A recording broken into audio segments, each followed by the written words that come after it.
자, 여러분들. 제가 깜짝 놀라 가지고 이 장중에 촬영하고 업로드를 좀 하게 됐는데, 이게 참 무슨 일인가 싶습니다. 어제 저녁에 계엄령이 선포돼서 뭐 전국이 좀 난리였는데 다행스럽게도 금방 해제가 되긴 됐어요. 근데 솔직히 죄송하지만 비속어 딱 한 번만 쓸게요. 진짜 젖 같습니다. 아니, 안 그래도 이 지금 약세장인데 여기에 국제적으로 우리나라가 뭐 위험합니다.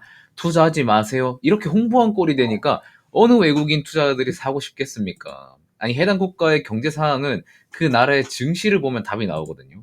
다른 해외 증시 뭐 미국, 일본, 심지어 뭐 유럽만 보더라도 지금 우리나라 시장까지는 아니에요. 전 세계적으로 대한민국만 약세입니다. 자, 근데 이게 실제로 기업들이 돈을 못 벌어서 약세냐? 그거는 또 아니거든요. 솔직히 이 정치적인 리스크, 뭐 어제와 같은 계엄 리스크나 아니면 뭐 우리나라는 휴전국이기 때문에 전쟁 발발에 대한 그런 리스크 등으로 약세를 좀 보인다고 생각을 개인적으로 해요. 사실 우리나라 기업들의 매출액은 솔직히 증액이 되고 있고 지난 과거보다 돈을 훨씬 더 잘 벌고 있는 시기입니다. 그럼에도 불구하고 시장이 이렇게 약세인 거는 솔직히 정세적 리스크 때문이라고 생각을 해요. 자, 그래서 일단은 어제 저녁에 일어났었던 이 계엄 이슈에 대해 정리를 한번 하고, 이게 포스코에는 과연 어떤 영향을 줄 수 있는지 알고는 가셔야 되기 때문에 오늘 영상도 꼭 끝까지 집중하시기 바라겠고요.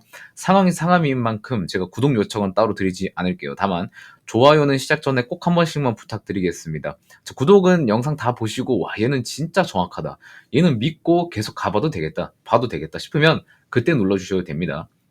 자, 일단은 이제 타임라인을 좀 여러분들한테 설명을 드릴게요. 어제 저녁에 비상계엄 선포를 했죠. 자, 12월 3일 오후 10시 26분경이었습니다. 정확히. 윤석열 대통령 긴급 당화를 통해서 비상계엄 선포를 했는데, 계엄 사령관 뭐 누구누구 임명하고, 이제 3일 오후 11시로부터 대한민국 전역에 포고령을 발동을 했습니다. 야, 이 포고령은 뭐냐면, 자, 보시는 것처럼 국회와 지방의회 정당의 활동과 정치적 결사, 집회, 시위 이런 것들을 정치 활동을 금지하고 통제하겠다는 거예요. 자, 그리고 가짜뉴스, 여론조작, 허위선동 이런 것도 금지하고 모든 언론과 출판은 계엄사의 통제를 받는데 이거 굉장히 큰 거죠. 자, 그리고 사회혼란을 조장하는 파업, 태업, 집회행위를 금하고 전공의를 비협해서 다 본업에 복귀해서 위반하면은 계엄법에 의해서 처단한답니다. 처단한다. 이거 굉장히 살벌한 단어죠. 처단한다는 거는 뭐 거의 뭐 제가 말하진 않겠습니다. 뭐 엄청 위험한 거고요. 위에 있는 포고령 위반자에 대해서는 계엄법에 의해서 조치되고 영장 없이 체포 구금 압수수색을 하고 또 처단한다고 돼 있습니다. 굉장히 살벌한 겁니다. 자, 그래서 이거를 발표를 하고 발령을 하고 4일 자정에 또 이제 국회 본회 열고 이제 비상계엄령에 대해서 어떻게 할 거냐 해체안을 가결했죠. 190인이 재석해서 전원 찬성을 하면서 이 비상계엄이 해체가 됐습니다. 그래서 4일 오전 4시 20분에 윤석열 대통령이 국회 요구를 수용해서 비상계엄을 해제할 것을 선언을 했습니다. 이거 뭔 짓거리인지 모르겠어요. 아니, 계엄 선포를 한 이유도 좀 어이가 없는데 요거를 아니 뭐 단 뭐 6시간 만에 또 이렇게 해체할 거면 왜 이런 일을 했는지, 그리고 왜 굳이 이렇게 해서 국내 증시에 이런 악영향을 주는 건지 잘 모르겠습니다. 근데 뭐 제가 더 이상 말하면은 저도 이제 좀 위험해질 수 있기 때문에 말은 여기서 좀 아끼도록 하겠고. 그래서 결국에 이런 이슈로 인해서 새벽에 이제 야간 증시나 미국에 있는 뭐 한국 ETF 같은 경우에 어떻게 반응을 했나 좀 봐야 되겠죠.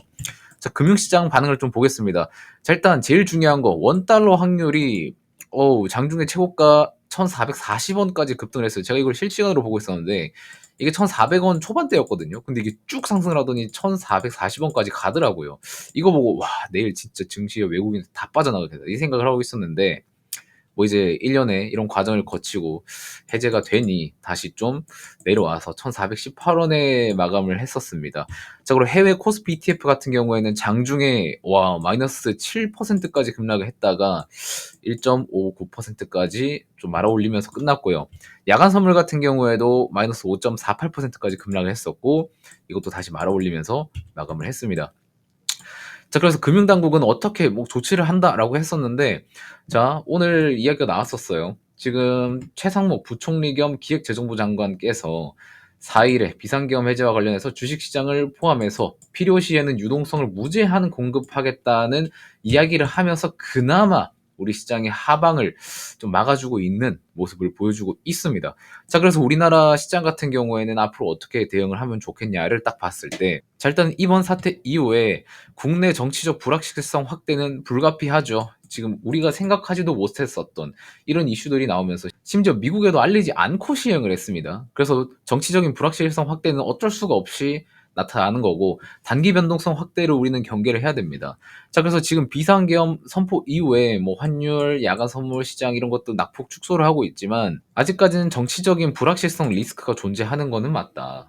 자, 그래서 지금 국내 증시 같은 경우에는 원래도 극심한 저평가 영역에 위치한 만큼 점차 안정을 찾아갈 가능성이 높다고 판단을 하고 있지만, 자, 여러분들 잘 생각해 보자고요. 우리가 어젯밤에 대통령이 이렇게 계엄령을 선포할 줄 알았나요? 아무도 몰랐죠. 자, 제가 어제 영상에서도 말씀을 드렸지만 이 악재라는 것은 미리 알려주고 찾아오는 게 아닙니다. 어제 우리가 막 이제 잠들라고 침대에 누워 있는데 갑자기 계엄 선포되고 뭔 헬기에 장갑차에 들쑤시고 다니고, 심지어 어제 계엄군이 국회 유리창까지 깨고 들어와서 통제했었잖아요. 이런 것처럼 악재는 갑자기 찾아옵니다. 최근에 이야기 나오고 있는 포스코홀딩스 파업건 같은 경우에도 이번 주 초에 출정식을 마치고 언제 파업을 시작할지 모르는 위기 상황인 거예요. 그나마 포스코는 낫죠. 우리가 잘못하면 파업할 겁니다. 이거를 미리 알려주고라도 있는데 대비할 수라도 있죠. 자, 그런데 이 계엄은 누가 생각하고 대비를 했겠습니까? 그죠? 그래서 여러분들이 추가적으로 찾아올 사태에 대해 대비를 반드시 해두셔야 된다는 겁니다. 우리 나중에 가서 대비 없이 또 이런 악재를 마주했을 때 여러분들이 뭐 어떻게 해야 되지? 하면서 뭐 우왕좌왕 하시는 분들이랑 미리 대비를 해둬서 또 이런 악재를 마주했을 때 계획을 미리 세워두신 분들 중에 누가 더 효율적으로 대응을 할 수 있겠습니까? 그래서 제가 여러분들한테 이 무료 대응 서비스를 제공해 드리겠다는 거였어요. 제 채널을 오랫동안 구독하신 분이시든 아니면 이번에 처음 보시는 분들이시든 솔직히 제가 다른 유튜브 애들보다는 훨씬 낫다고 생각이 들지 않으세요? 맨날 뭐 차트에 줄만 찍찍 그어가지고 뭐 여기서 반등 나올 거고요, 여기서 뭐 저항 나올 거고요, 이런 애들보다 훨씬 정확한 정보를 제가 객관적인 관점으로 해석해서 알려드리잖아요. 그러면은 최소한의 여러분들이 보험이라도 깔고 들어가자는 말씀을 좀 드리고 싶은 거예요. 뭐 굳이 저는 이런 거 안 해도 돼요. 저는 근데 이렇게 서비스를 제공해드림으로써 저는 구독자를 늘릴 수 있기 때문에 굳이 제품을 드리는 겁니다. 그래서 일단 계엄 이슈로 인해서 또 포스코가 신저가를 쓰고 있는데, 나중에 파업 이야기 나오기 전에 대비를 미리 잘 해두자고요. 이거는 지금 보고 계신 영상 최상단 고정 댓글에 링크를 하나 달아뒀어요. 요거를 클릭하고 들어오시면은 요거랑 똑같은 화면이 나올 겁니다. 자, 여기 보시면 여러분들이 집중을 해야 되는 거는 요거예요. 포스코홀딩스 특이사항 무료 알림 서비스. 자, 포스코 홀딩스에서 뭐 공시나 뉴스, 그리고 오늘과 같은 시장 변동에 영향을 주는 이슈들이 보이면은 빠르게 내용 정리해서 문자 발송 드리는 서비스인데, 여러분들이 뭐 추가 매수나 아니면 뭐 신규 매수 혹은 종목 교체를 염두에 두고 있다고 하시면 뭐 각자 보유하고 있는 뭐 평균 단가 그리고 비중에 따라서 저의 추가적인 코멘트도 같이 좀 드려볼까 합니다. 자, 근데 이거는 그때그때 상황에 따라서 달라질 것 같아요. 여러분들의 손실을 최소화하고 수익을 극대화할 수 있는 방법이 뭐가 있을까를 충분히 고민을 하고 나서 현실적으로 답변을 드려보고자 합니다. 자, 그리고 그 밑에 있는 포스코홀딩스 투자 전략서 같은 경우에는 지금 열심히 작성 중에 있거든요. 그래서 신청하신 분들은 조금만 더 기다려 주시면은 좀 감사드릴 것 같고요. 자, 2025년 유망 종목 요거 같은 경우에는 원래 세세하게 이거 내용을 설명을 드리는 게 타당하지만 아무래도 지금 분위기가 좋지 않기 때문에 필요하신 분들만 따로 체크해서 받아보시면 좋을 것 같습니다. 필요한 거 체크해 주시고, 아까 말씀드렸지만 여러분들의 이 손실을 최소화하고 수익을 극대화하기 위해서 포스코홀딩스의 보유 평단, 비중, 이게 제일 중요하거든요. 이거는 좀 자세하게 작성해 주시면은 감사드릴 것 같아요. 이게 왜 중요하냐면 포스코홀딩스 보유하고 계신 분들은 평단과 비중이 다 다릅니다. 그에 따라서 대응해야 하는 방법이 싹 다 달라지게 되는데, 제가 뭐 일반적으로 여러분들한테 뭐 이렇게 하세요 라고 다 때려 박을 수는 없기 때문에 이거는 보유자분들이 반드시 작성을 해주시면 감사드리겠습니다. 자, 여기까지 작성을 해주신 분들이라면 제일 밑에 있는 제출하기 눌러주시면 제가 순차적으로 회신 드릴 수 있도록 하겠습니다. 자, 안 그래도 지금 주식시장이 안 좋은 상황에서 이 계엄이라는 엄청난 악재를 받아들이고 있는 국장입니다. 아무리 힘들고 지치더라도 역사는 또 반복이 되기 때문에 하락 구간만 잘 버티면은 다시 상승이 오는 구간을 누릴 수 있습니다. 영원한 하락은 없어요, 여러분들. 과거 차트를 싹 다 돌려보면은 하락 이후에는 상승이 나오고 또 하락 이후에는 상승이 다시 나오기 마련입니다. 너무 기죽지 마시고요. 언제나 제가 여러분들 곁에서 함께 할 테니까 오늘도 좋은 하루 보내시기 바라겠습니다.